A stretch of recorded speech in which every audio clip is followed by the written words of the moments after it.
Welcome to Running Unicorns, sports talk that goes beyond stats and stadiums. I'm your host, Kristina Southam Townsend. Each episode, we take one word and run with it, exploring how sport connects us, shapes us, divides us, and ultimately unites us. Welcome to the club. Come, run with us. Hey, Running Unicorns. I am delighted to introduce our next guest, Joanne Pasternack. She is such an incredible individual, grew up doing competitive figure skating. She's a dynamic and visionary philanthropic impact strategist, worked with brands from Golden State Warriors to San Francisco 49ers, Service Now, Special Olympics. In fact, since this recording has already moved on to working with Oliver Rose and Athlete Voices. So Joanne is a mover and a shaker. She doesn't sit still for long and is always looking for an opportunity to increase impact and level up. So just really excited for our conversation. And the word that we chose was convergent, which means coming closer together, especially in characteristics or ideas. And we just talk about how sports has this unique ability to bring together people of all different backgrounds, and even if it's just for a moment, to see new opportunities to connect. And even in some of that contrast, how we can find collaboration and partnership. So we just talk about all the things in sports and philanthropy, and Joanne is just the person to do that with. So excited for you to be here, and let's get running. Hi, I'm Kristina Southam Townsend, here today with Running Unicorns, and excited to host Joanne Pasternack. Welcome. Thank you, Kristina. Appreciate the opportunity to be on here with you. Yeah, this is great. So we are going to cover all kinds of topics today, but how about just to warm us up, will you tell us a little about yourself, your work, your background, and we'll go from there. Sure. So I'll do, 51 years and 3.5 seconds, but my life has always been focused on sport and really sport for impact. From a very young age, I saw the power of sport in my own life. I was in a really bad car accident when I was about 5 and was told all these things I couldn't do. But I found figure skating and it found me, and it was a sport that did not have things flying at me, nor did I have to hang from anything. And it became an obsession for me, but it also was a place where I learned, I think, all the fundamentals of my leadership skills and roles today. I injured out by the time I was 16, but even now, many years later, I still feel like my participation in sport influences me every single day. Since then, I, of course, went on to have a big career, Special Olympics at their global headquarters, city of Mountain View in Northern California, the San Francisco 49ers for 9 seasons, the Golden State Warriors for some back-to-back championship years, ran my own firm for about 5 years, focusing on athletes and amplifying the athletes' voices around social impact. Joined Laureus as the executive director of Laureus Sport for Good USA.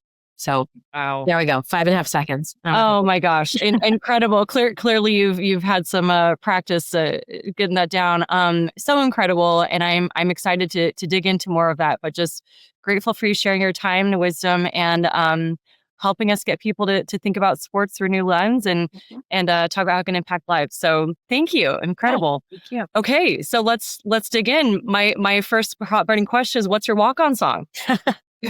Well, that's easy. I am a huge U2 fan, and even more so in recent years, but Beautiful Day, because that is literally how I like to get up every day, as like, it's a beautiful day. Don't let it slip away. Like, we're going to make the most out of today. So that's my walk-on song. So fun. Well, one of the goals is also to inspire people to move. So you mentioned your figure skating background.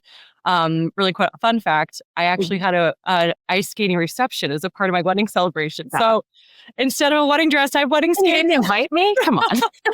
next time. But no, there's no next time, Kristina.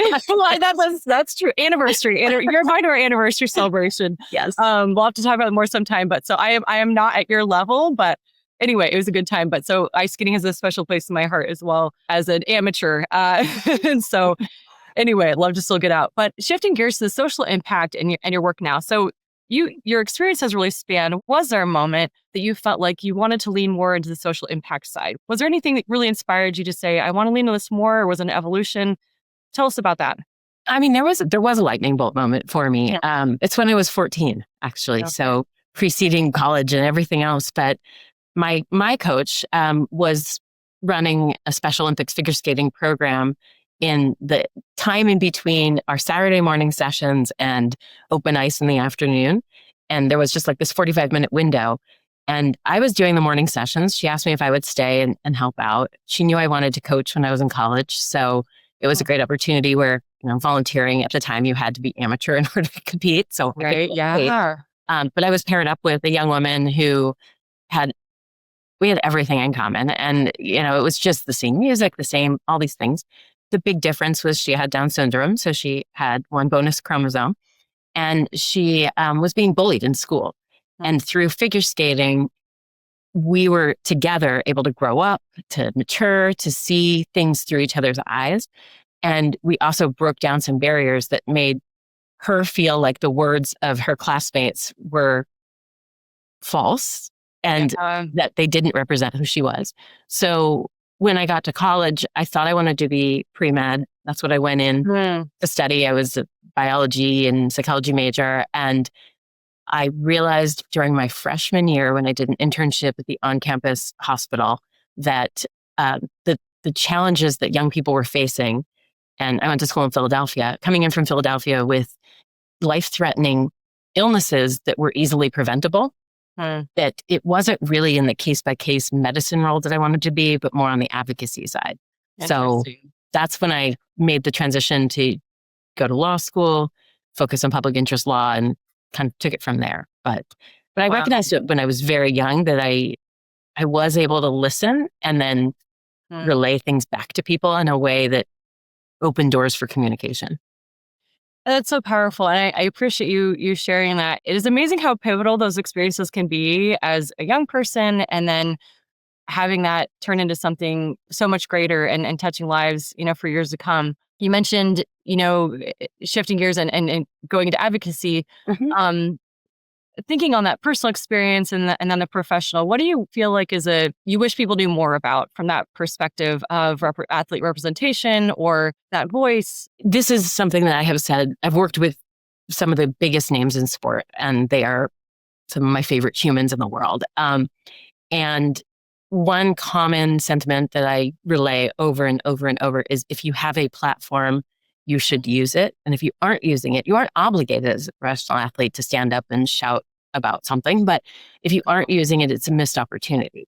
So because their platforms tend to have a significant reach, or certainly more significant of a reach than mine or, anybody else who's just walking down the street, when they speak, more people will listen.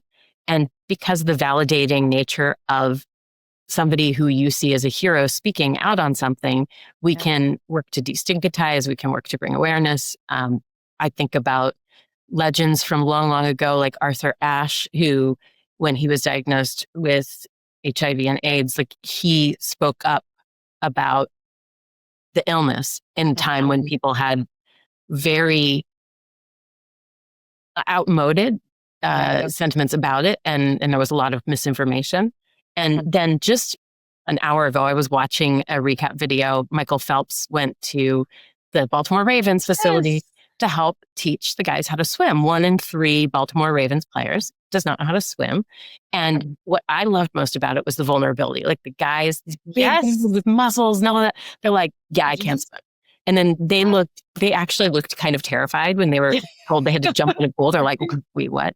And for the kid who's standing on the sidelines right now, afraid to look silly or afraid to try something they've never done before, or to admit that they can't swim or they can't ride a bike, they look at these guys, and now all of a sudden they're like, oh yeah, he did it, I can do it. So that to me is the power of the athlete voice, is just coming in and making progress in a way that us normal folks can't. Oh, I love that. I had fun watching that story too, in those videos. And what a cool, I love that crossover of, from the athletes to sports, but also they turned into a community event and had, youth there, and there was a significant donation, is my understanding, and just turned something that could have just been easily glossed over of just, I don't know how to swim, but turned it into a social conversation, turned it into an opportunity for Michael Phelps to use his platform and his overcoming, and turn it a community event to kids, to thinking forward to getting people like us to talk about it. What a ripple effect that just started from someone being willing to be vulnerable and say, I know how to swim. It's funny because we had an event with Laureus with an organization I love, and Kristina will have to get you out to see them at some point. It's called Figure Skating in Harlem. So it's a program that's been around for 25 years now, but girls who are motivated and interested and want to learn dance and figure skating and STEM all come together. But we did a program with them with a luxury goods brand called IWC, which is a high-end watchmaker, where we made friendship bracelets. And the funny thing to me was when we walk into the room, none of the grownups, well, I know how, but none of the grownups knew how to make friendship bracelets. And yet, what does the person, the adult in the room say at first? Okay, girls, we have these people here and they're going to work with you and make friendship bracelets with you. And I'm like, time out. No, they need you to teach them how to make friendship bracelets. Like it's a reverse learning experience. So one of the things that I appreciated about the Baltimore Ravens event was that the kids were the experts in some ways. They're at the Boys and Girls Club learning how to swim. Maybe they're already proficient swimmers. Big football players need to learn. So that's a technique that I've deployed so many times over the years. And then and here's my friendship bracelet. I love it. I love it. You end up, when you empower kids to believe that they have more to offer and that they can teach those who they look up to, then they start to see themselves in that role later on as role models or as successful adults. Yeah. Really, to your point, kind of flipping the script a little bit too, of that can also be very humbling, for I'm sure pro athlete to have a young person kind of giving them some coaching. So, I love it though. Right. My favorite part. It's always like, well, that makes sense. Yeah, like, that is true. I'm not very good at, XYZ, but I really love that. And oh man, I got to do some research on the Harlem ice skaters. That sounds incredible. I can only imagine what a cool opportunity that was. I think there's really power to your point of that, also that age too, when we talk about social impact. We can, again, one of my goals with this podcast is talking about decision making, and we can make decisions from, again, that starting that age or investing in that age all the way to where we are, at this end of the influence. But thank you for putting the we there, Kristina. I appreciate that. Right. I'm a couple decades ahead of you. I aspire to the there we go. That's true.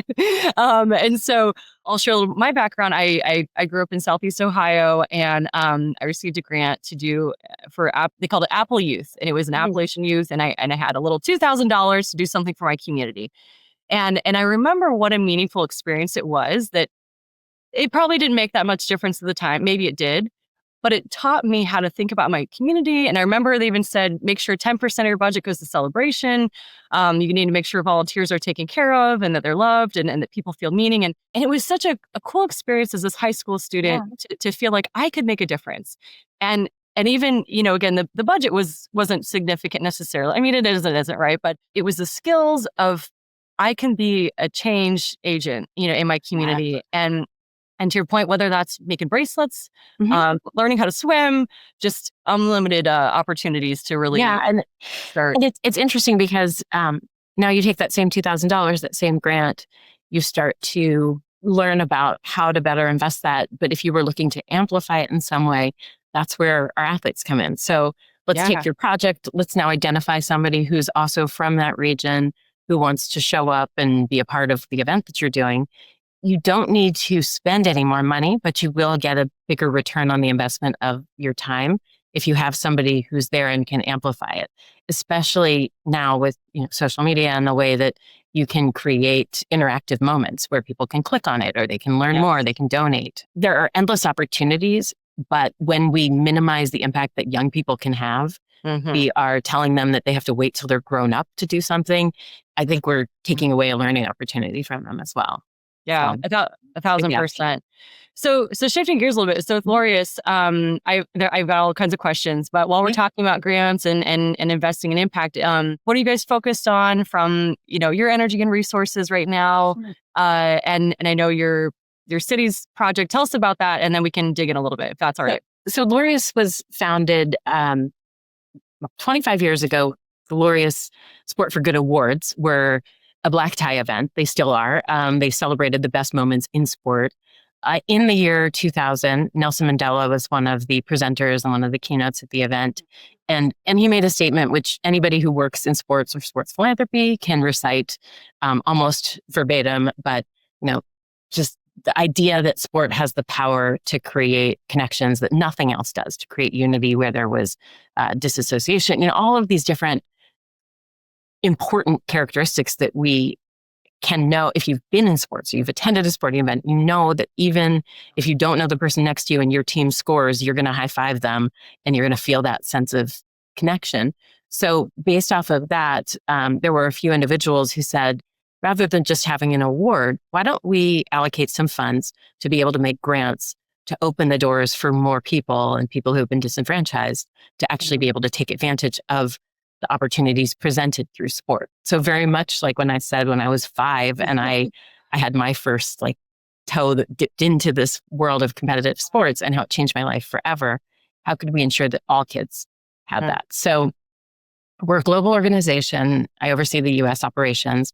We currently have 4 Sport for Good cities, which are cities where we concentrate a lot of our time, effort, and energy, and also grant making to create coalitions. So if you were to think about a big round table and everybody you needed to make it easier for kids to access the resources around sport was sitting in a seat at that table, think how much more powerful your conversations become and how much quicker you can move things forward. So in cities, our cities right now are Chicago, Atlanta, New York, and New Orleans. But I'll give you a very specific example in Chicago. Yeah, please do. We have hundreds of people who are part of the coalition. It represents individuals who are in elected officials, educators, nonprofit leaders, youth advocates, really runs the full gamut. We also have funders. Some of the biggest companies that have Chicago ties are a part of it. But what we do is we come together with our town hall meetings 4 times a year. We have days of sport where we're bringing people together and introducing kids who haven't been exposed to sport. We're doing advocacy days at the Illinois State Legislature to talk about how funds that are allocated to support youth sports engagement will be beneficial for long-term health, wellness, education opportunities for the young people. So we're able to kind of gather the right people. And as a result, we have found tremendous success in being able to support the state legislature in their efforts to get funds to the organizations that are doing the greatest work. So we know the right organizations, we've vetted them, and we're not only sitting at a table with them, but we're supporting their efforts to amplify the voice around the work that they're doing. So that's huge. It's fun. That's amazing. I've got a few questions kind of churning here. So that being said, so when you do identify a city or a partner, what are you looking for, and how did you land on those first ones? What was it that kind of stuck out to you? Where do you feel like, okay, we're going to see synergy here? Or if someone wants to be an attractive city for something like this, or let's hear about that. We're looking for places where there are a few common characteristics. One is there's need. Sure. Well, we start with need. We always start with need, right? Then we look at, does the city have a culture around organizing? Do they understand and believe in the power of collaboration?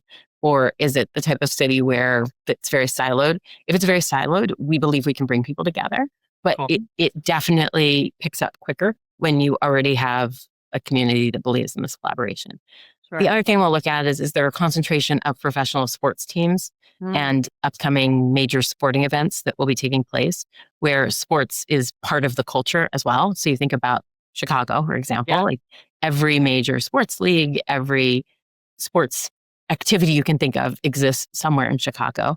And then over the next few years, we have some really incredible events like FIFA World Cup coming to Chicago. And so there are facilities that are available, but aren't as easily accessed by the youth who need them most.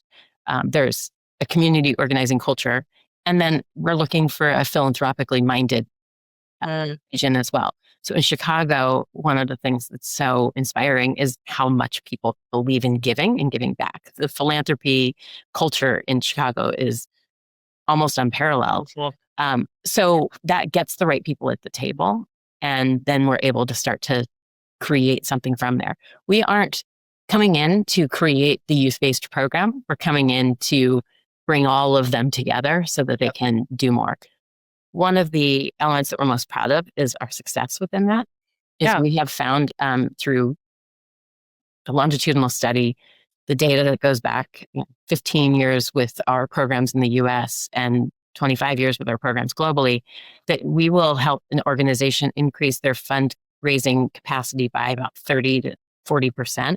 Wow. Just by being part of the coalition, because they're at a table, they're meeting people, they're hearing things, and then wow, off you go. Can we just let that sink in for a minute? One more time? Can you just 30 to 40% increase in their fundraising potential? So I'll give a very specific, for people out there. It's huge, right? Yeah. I'll give a very specific example.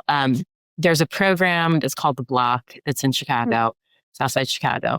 It's an after-school boxing and life skills and confidence building program for boys and girls. Cool. It is amazing. It's in a renovated church that was sitting in the middle of a block, as honestly as an eyesore. And as we all know, when you have something that is falling apart on a block, it causes this cascading effect. So this guy acquired the property, he rebuilt it, and he started welcoming kids and has this full-fledged program with hundreds of kids participating. Wow. He was at one of our events and he was sitting next to a gentleman who had an after-school chess program. They started to talk about how similar chess and boxing were. That you needed to have vision, you need, like all these different things. Strategy. And then they kind of looked at each other and they're like, that'd be complimentary. There's something here. Right. So the way that I found out about this was I was doing a site visit at the block, and I noticed that anybody who wasn't in the boxing ring or doing calisthenics or something, there were chessboards all over the place and kids playing chess. Yeah. Like, this is really, they were into it. Oh my gosh. And so I said, I noticed you have chessboards all over. And he goes, oh, that's a Laureus connection. So because they met, they now have been able to merge some of the elements of their programs together, which increases the number of donors who are interested and engaged in seeing the work that they're doing. It's also doubling the effect on the kids without doubling the budget. So now he essentially, from the chess program, has an expansion of his program. And then for the kids in the chess program who are interested in exploring boxing, now they have an opportunity to have transportation and to know about the program. So we're decreasing the costs and we're increasing the exposure. And it's an awesome program. And the impact. That's incredible. I hope people let that kind of settle in when there's so many points. So again, one of the things I want people to take away from this is thinking about the decisions and the things that led to that impact. Proximity, getting people together, sitting down, talking, looking at the opportunities to collaborate, those similarities that even though it's a totally different sport, there's something to come together. I know Paul Rabel talks about this in his book a little bit about the way the champion of there's kind of these different aspects of being a very deep athlete in one sport or kind of a generalist. And so there's just different approaches to coaching.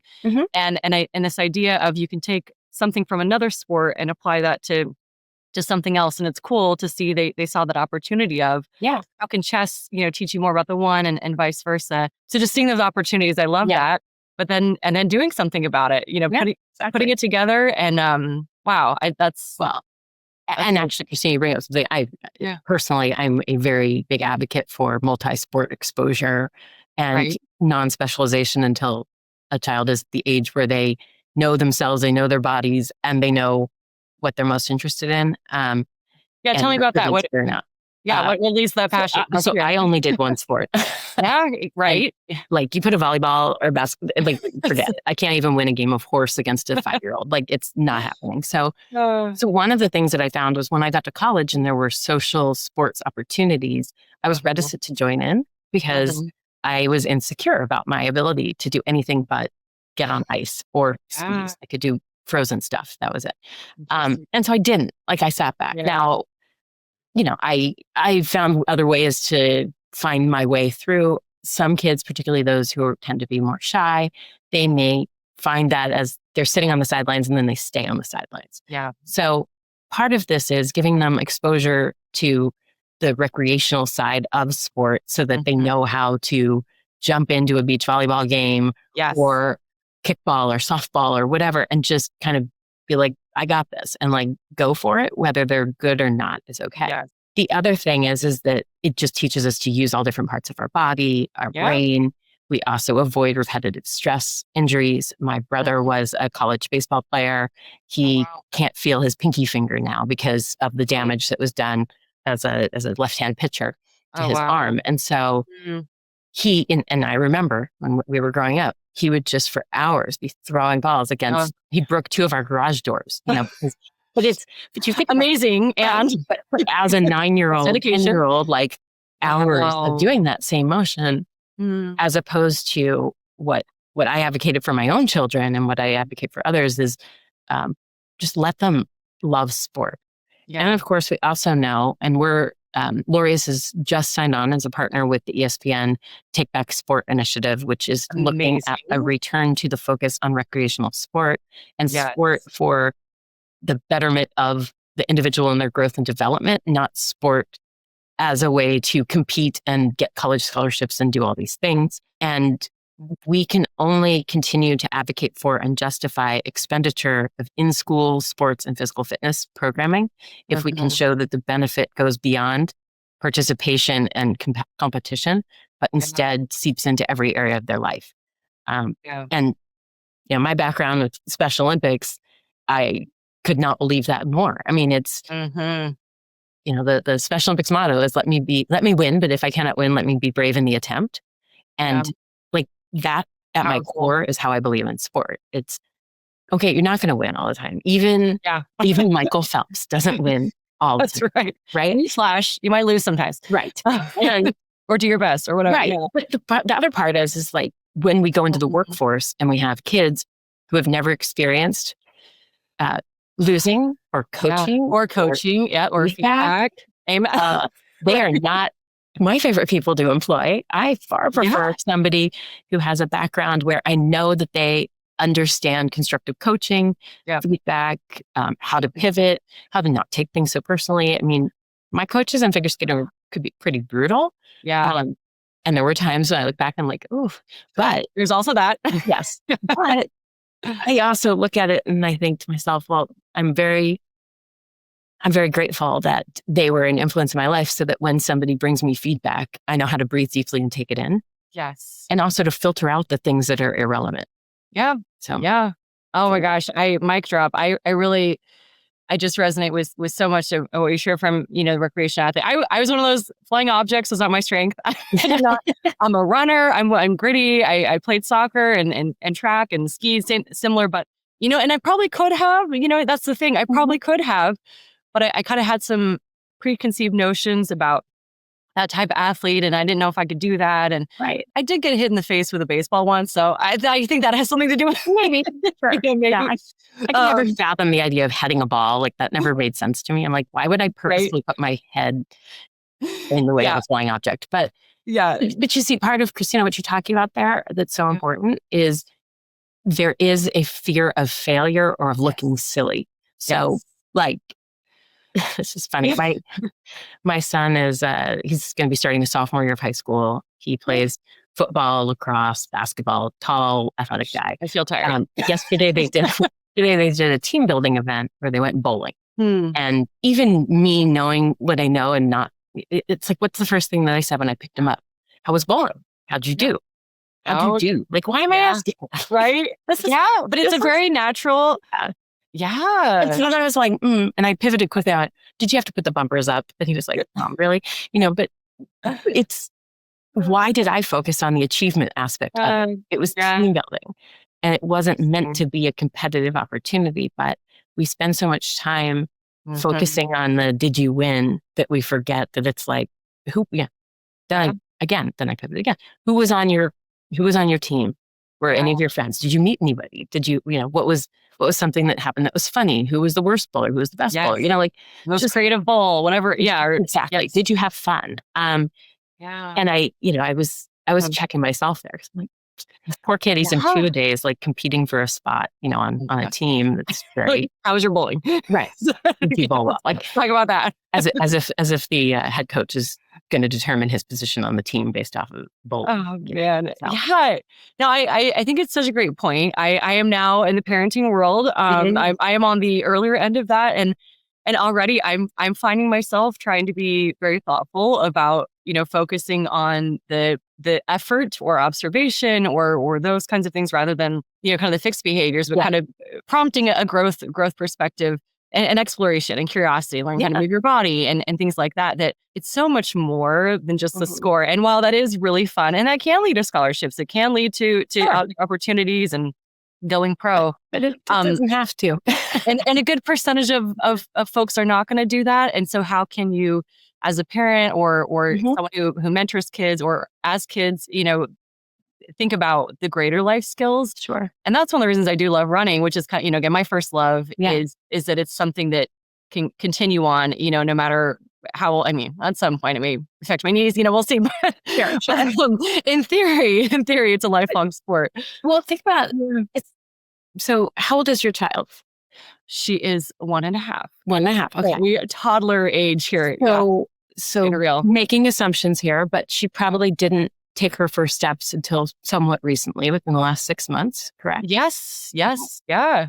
And if you think back as to how she approached taking her first steps, you already have a good insight into the way that she's going to approach other activities in her life going forward. And I say this as mom to a 17-year-old and a 15-year-old. Yeah. I have a video of my son taking his first steps, and wow, he is the same person now. That's awesome. But within that, it was very clear to me from a very early age that my son was drawn towards team sports. My daughter was drawn towards individual sports.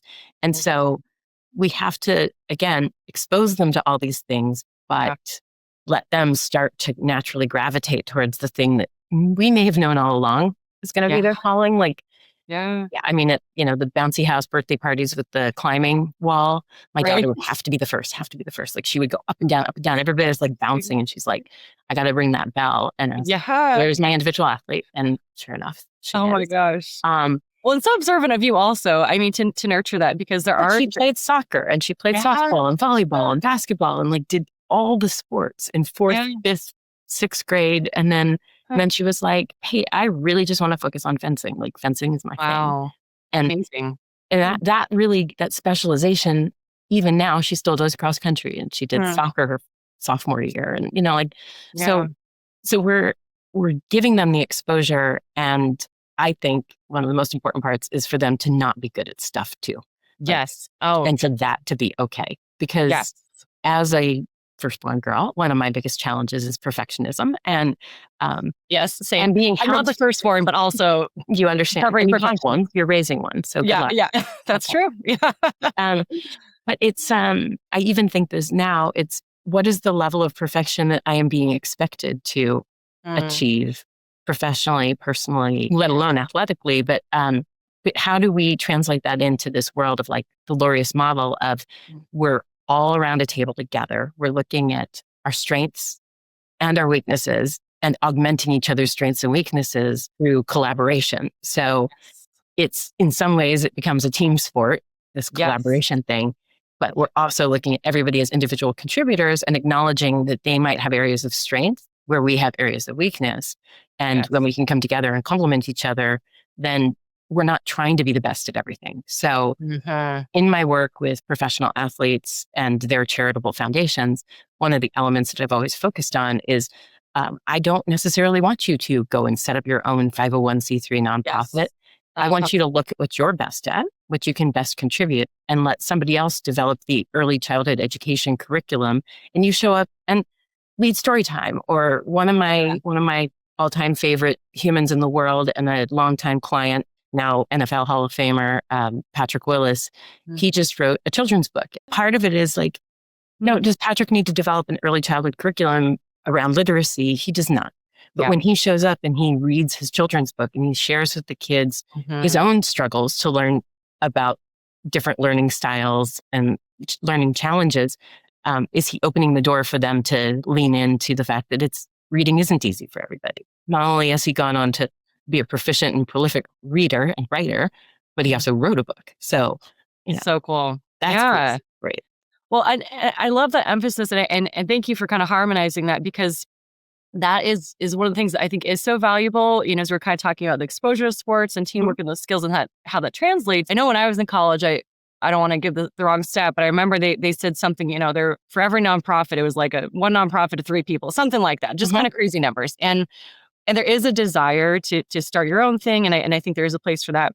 But there's so much opportunity for collaboration and partnerships and you don't have to be perfect at everything. And so thinking about our work as a team of I am now, again, as a recovering perfectionist. Yes. I think I felt like I used to kind of have to be good at everything. And I'm a little bit of a generalist, but I now am much more comfortable saying, you know what?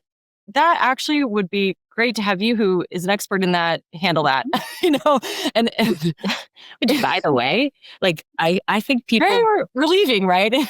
Totally.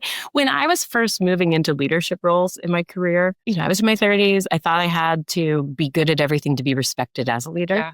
Yes. And one of the super fun parts about moving through life is that, like, just this morning, I had a call with this incredibly talented guy who works on the Laureus team. He leads our efforts in Chicago, and he had given me some very valuable advice probably a couple months ago, and it's just now sort of coalescing. Yeah. And so I started off the call, and I was like, "Hey, I just want to say, like, that advice you gave me a couple months ago, it took me a little bit to listen to it, but thank you. Like, this is what I'm seeing from it, and let's keep talking about that next step." Like, Powerful. that's not.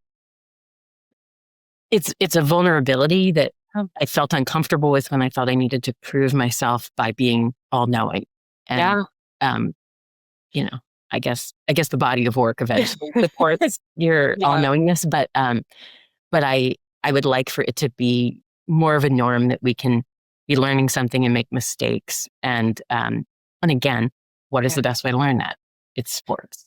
Yeah. To kind of pull that with some thoughts I'm having is I think that's part of play. Is I feel like the more I'm happy to be confident about things I'm trained in and well and can offer.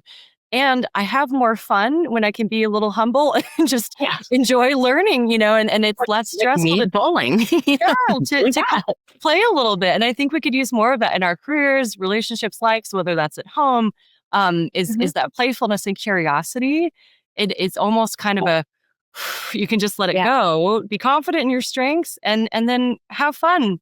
Trip, one of my close friends, he's amazing. He was a tech entrepreneur. He helped start coupons.com and some really big companies, but he saw in his daughters when they were little brownies selling Girl Scout cookies that there was an entrepreneurial spirit and like this like belief that everybody would be enthusiastic about the product they were selling that he found really refreshing. And when he went back to the workplace, he felt like it was lacking. So he actually wrote a book on entrepreneurship for girls that he's since gone on to have an entire series. That's my book list also. Yes. Yes. And for your daughter as well. But his name's Brian Westfield. And Brian now does keynote speeches around harnessing your inner child to unleash your creativity. Oh, wow. Yeah. And what I love about that is he's like, kind of goes back to this mindset of what would you do if you knew you could not fail, or what would you do if anything, you thought anything was possible? And how do we lose that as we get older? Yeah. So again, when we allow kids, when we take back sports like the ESPN initiative, and we allow kids to go out and kick a ball or not, run the bases or not, just have fun. The best way we can showcase to them that play has value in and of itself is to give them a piece of chalk and say, go build your hopscotch board again, like old-fashioned fun. And that's part of when we talk to like NFL athletes. One of the things that I always like to ask them is what was your favorite thing to do when you were little? And great question. Like, I'll go back to Patrick Willis. In fact, his whole logo for his foundation is him on a swing that's attached to a tree. Oh, that's because cool. He grew up in rural Tennessee. And when he was little, the place where he felt most free was on the swing set or on this wooden swing that was attached to the tree in front of his grandmother's house. So he would say he felt like he was flying. Yeah. And, you know, it evokes an energy. Yeah. And so, it's funny because I will go sit on a swing set once in a while still. I'm just gonna same. Wait, you still have a toddler. It's an easy thrill. I'm like by myself park. I love it. I love it. I'll come swing with you sometime. We'll go swing. I won't do the cherry drop anymore, but you know. Yeah, that's fair. That's yes, fair. But I love a good park. Parks and Rec. Shout out.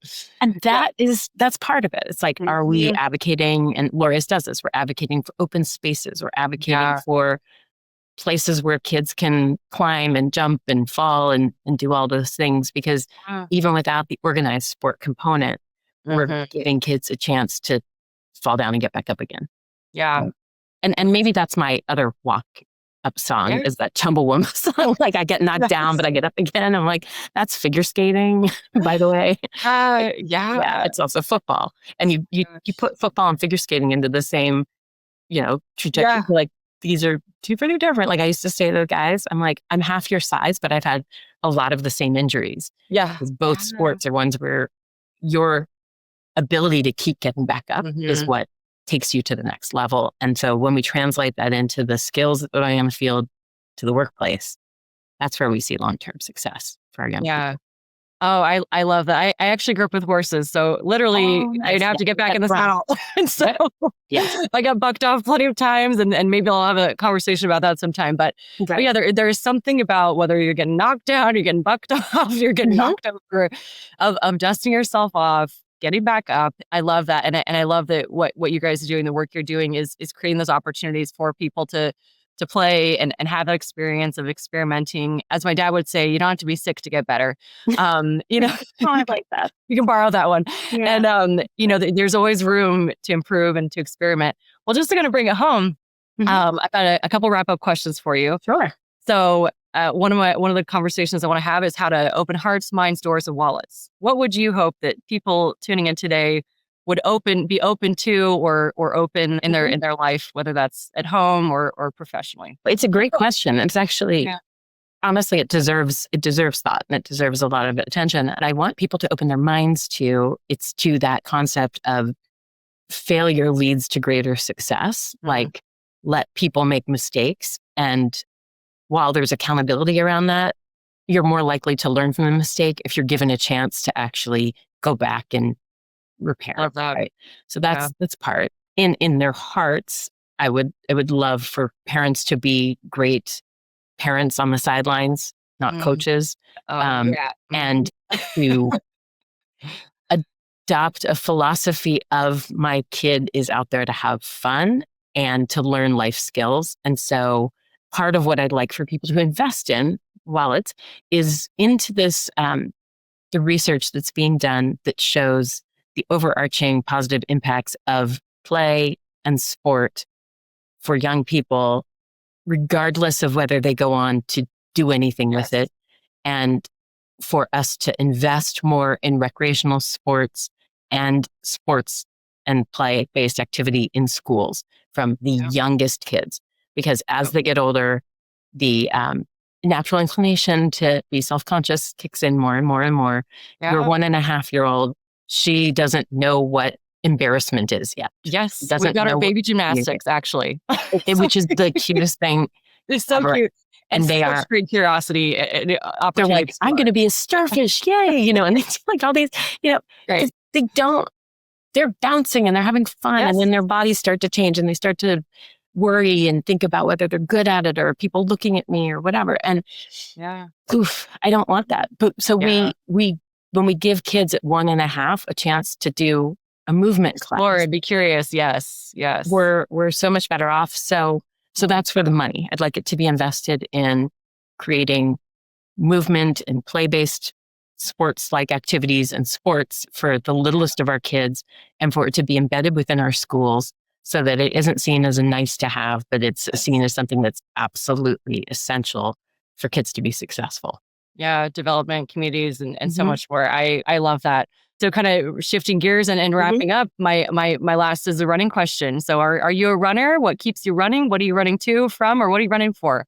I'm a retired figure skater, so I have metal in my knees. That's right. Oh, yeah.